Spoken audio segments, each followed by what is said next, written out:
You showed everybody and you showed the country what you guys could do offensively and defensively. So tell us a little bit about your run this season. So me personally, I started off the year, I wasn't playing that much, but the guys started off the year great. I mean, we went to Loyola-Chicago. That was my first ever college game since I'm a freshman. And it was great to play them first. We had a tough game with them too. We had a nail biter and they hit a big shot to send it into overtime. We lost that game. But after that game, I mean, I realized how good we were and how good we could be. And it kind of set the year up for success. And we got to go to the big dance, and we got fortunate that we were able to be there.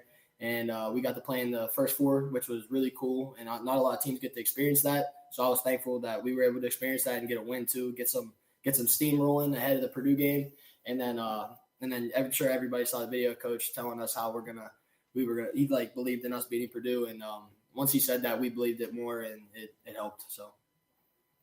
Yeah, kind of what Brayden said, starting off with the Loyola-Chicago game, nail-biter loss, but it showed the world that, like, FDU basketball is like, we back, like we could compete with the best teams in the country. We had ups and downs in the season, mid-season, so, we had to pick it up going into March. You can't mess up in March, because we want to go home. So when losing that Merrimack championship game, we went into the tournament with a chip on our shoulder, showing that we belong here, we didn't come out with the championship. So we mentioned we had your coach on yesterday, Tobin Anderson. What has it been like playing for him? And also, what is his personality like off the court as well? Oh, no, he's a great guy. That's my guy. He's a very great guy, sarcastic, funny. He's a very great guy. I like playing for him a lot because he believes in all his players, Like our offense, it's all about freedom. Play to your strengths, do what you do. And he's big on don't mess up on defense. That's his main thing. He loves defense, the press. That's his thing. So it's fun playing for a coach like him that gives you a lot of freedom. He's a very good guy on and off the court. I think for me personally, since I only got to spend 1 year with him, I couldn't ask for a better freshman year, because it's going to be hard to top the year we just had for my next 3 years here. And I couldn't ask for a better guy to coach me. And I'm just glad he gave me an opportunity to come here and be able to play on the team and just have that opportunity. Like Fuzz said, he's a great guy. We got lucky even though he left. We got Coach Castleberry, great coach, similar personalities. So looking forward to this year as well. Going into this tournament, when you see Alabama and Purdue and Houston and Miami, all these favorites, all these teams that everybody expected to go as far as they did, except Purdue because of you guys, what were your thoughts going into this tournament? Did you guys think that you can compete against the best in this tournament? Most definitely. We're all basketball players at the end of the day. You feel me? It's just like you got going there with no fear. Even though we're ranked as the smallest team in the country, we don't use that. We'll put our heads down and use that as an excuse. Like we said, we wasn't supposed to be in the tournament, so we go in there we don't got nothing to lose.